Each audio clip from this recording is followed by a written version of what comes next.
So they learn about it younger, and we don't have issues later down in life. And so my talk's primarily about that. I started an educational website and to help others learn about egg freezing. And so a lot of questions, that commonly are asked is, what is egg freezing? Well, egg freezing is when we take the egg from the female and we freeze it. Oftentimes it's called an oocyte. And the procedure is intended to preserve the eggs. So technology has come quite a far way. We're able now to freeze just eggs and freeze just sperm. And egg freezing has been a huge advancement because women deal with fertility issues that men don't typically have to deal with. So as we get older, women, we have to worry about our egg quality and quantity.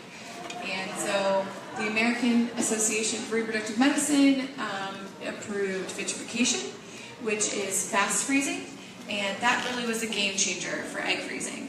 And so now we can freeze the egg, or oocyte, without it crystallizing, like slow freeze, which is a previous type of freezing, typically would form crystallizations and there wouldn't be as good results. So now we're able to freeze faster, which then has a good result. And so, just looking at the data and the research that was done, there's been over 1,000 studies that show how egg freezing is effective. And over 2,000 babies have been born since 1986 that have come from frozen eggs. So it is a proven technology that can be good for women that want to delay motherhood or family planning. So why are eggs so precious? Well, it's a really great question because, see, eggs are very fragile, and whatever age the woman is, that's the age that the eggs are. Whereas in men, sperm is typically only about 3 months old. So egg freezing is very, very important, especially if you want to delay motherhood. So quantity and quality start decreasing at all of your life, and significantly in your late 20s and early 30s. And so, and then when you get even older, like 37, 38, 39, egg declines more rapidly, and pregnancy can be very hard naturally after 40.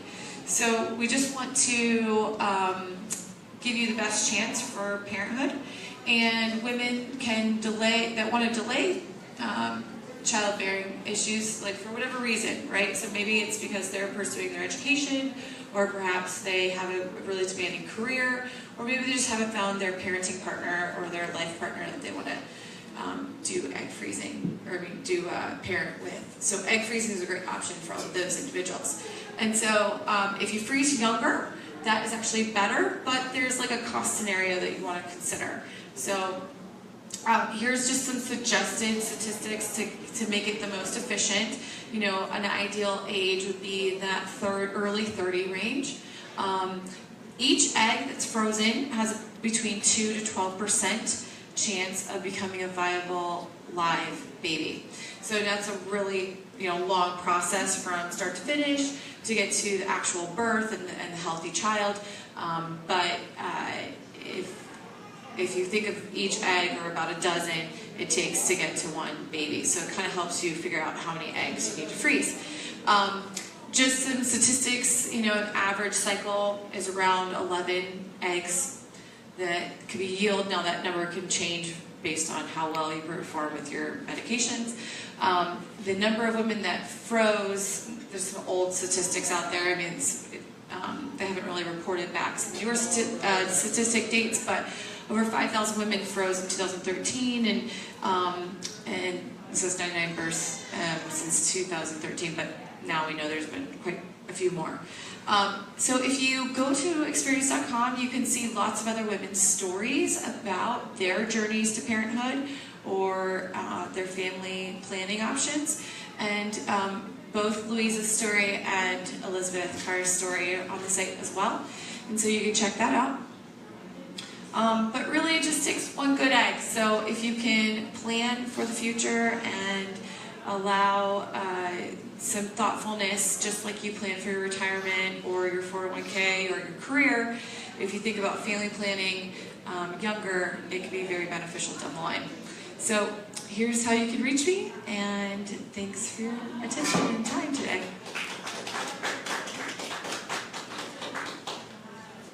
How about questions? Any questions? Yeah, hey. I mean, I'm loud enough. Yeah. It's fine. Thanks, Valerie. My question is, what would you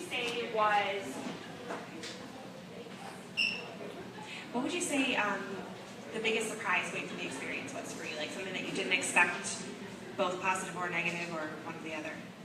Yeah, you know, so going through my own personal journey, I work in the medical industry, so I was very fortunate that I was educated along the way and taught, you know, some of these fertility nuances early in my career, and so it helped me already get to the mindset of being willing to want to freeze.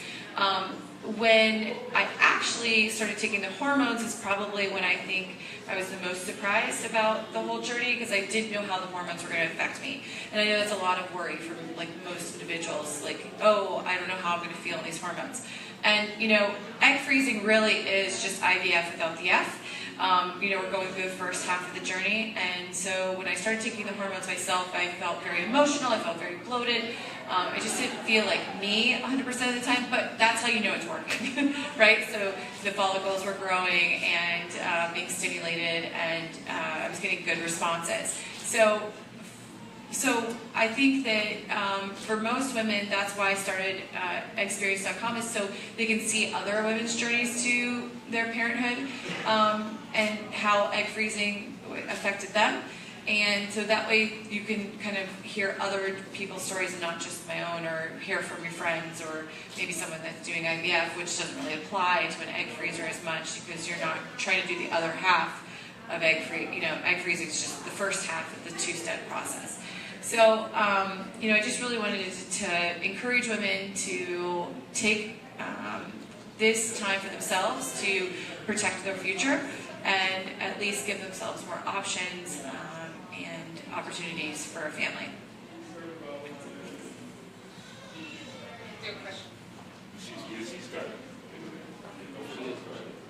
So, you know, I think that the just sort of our general popular culture maybe misleads a lot of people into thinking that anybody can have a baby anywhere along the way. It's just a matter of, you might have to go through IVF, and you know, movie stars having, you know, kids at 44, 45. It makes it seem very, very accessible.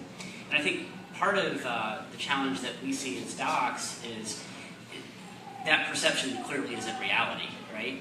And so, are you seeing a change in the patient population at BIOS where you're having, you know, more awareness of this in the community? I mean, we're slowly seeing it in Memphis, but certainly it's not I don't think that the general population understands the curve in real time.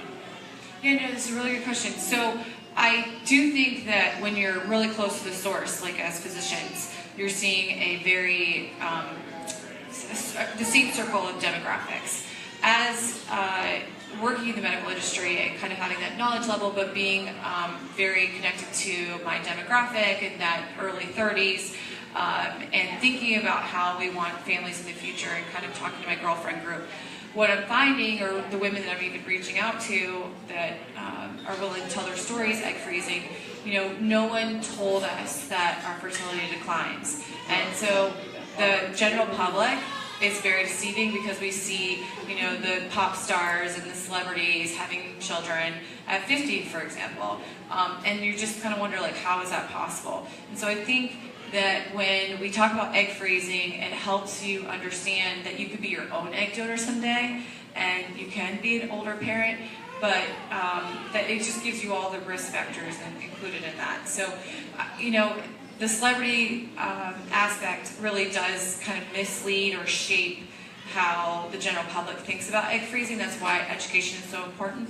And I think that, you know, we kind of just need to do it in a three-step process, right? So we have 5th grade health class where we learn about our periods and our cycles and you know, how our bodies are changing. Then I think we need to address, you know, some of the when they become sexually active, how to protect themselves from STDs, and the components of what sex really even is and how the birds and bees work, probably before high school. Then it'd be nice, in the college years to talk about how, as women, our fertility declines as we get older, and here's a way to protect it. It's not foolproof, but it's definitely a better chance and the best technology we have existing today that we can take advantage of. And so, as the science progresses and changes and shapes, what's happening as options, I think that, it's just important to cover all those bases. So my whole mission is really just to make sure that we can educate women at a younger age, and that way they can protect their futures, because they have to be the ones that financially or family plan, not only financially plan for that. And it's easier to do if you set yourself up along the way. I mean, it's all priorities, right? We could go buy a really expensive car, or we could freeze our eggs. So I think it's just about understanding what you want and then planning to do so. Oh, okay. Yes. I think 34 years old, you said. I think 34 years old, you said, is the best age to freeze. I talked to a number of donor agencies while I was here, and they won't even accept women in their 30s. They'll only accept women to donate their eggs in their 20s because they say there's a much bigger chance there's something wrong with the eggs in the 30s. So why wouldn't you want to encourage women to freeze their eggs in their 20s? So when I was suggesting the age of 34, I was really suggesting the best cost analysis ratio. Now, if you're going to a surrogacy agency, for example, would use donor eggs, that's a much different candidate than being freezing your eggs for yourself. So, like, the women that freeze for donor purposes are typically younger because we know that the age quality and the quantity are better at a younger age. But if you're freezing personally for your own family planning, your own personal choice, not saying that you can't do it younger, it's just, there are storage fees, there are some additional costs year in that you would have to continuously pay throughout your lifetime to keep your eggs frozen. And so that's why that early 30s, maybe late 20s is probably the best age for you as an individual, but donors and stuff. And also, to your point in the doctor's question, like in your case, you're not buying into the media belief that you can just have a baby whenever. You just haven't found the right person. So you're making the decision based on you haven't found the right person, not that you think you can have a child at any age. Right. So, I mean, there's lots of different reasons why people would freeze. They could be freezing because they are just family planning, or maybe they dealt with cancer or severe illness that affected their fertility, or maybe they haven't found the right parenting partner or someone that they want to procreate with. So a lot of factors can come into play on why you would want to freeze for yourself.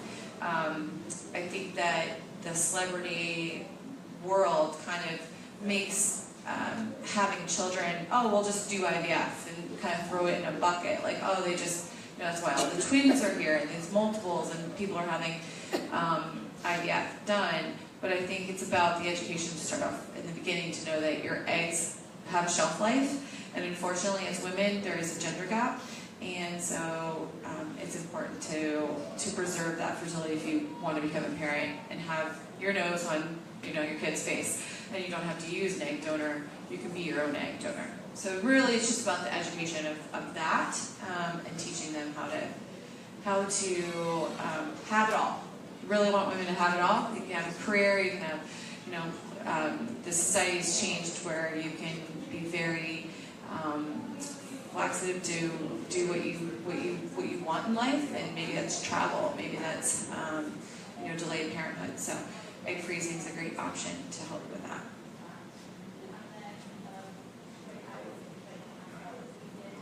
Well, with that, thank you, Valerie. I think that was wonderful. Thank you, everybody, for coming. We still have Louise Brown and Elizabeth Carr here, over here for book signing or any pictures, and to the public and everyone else, thank you for watching. Have a great day, you guys.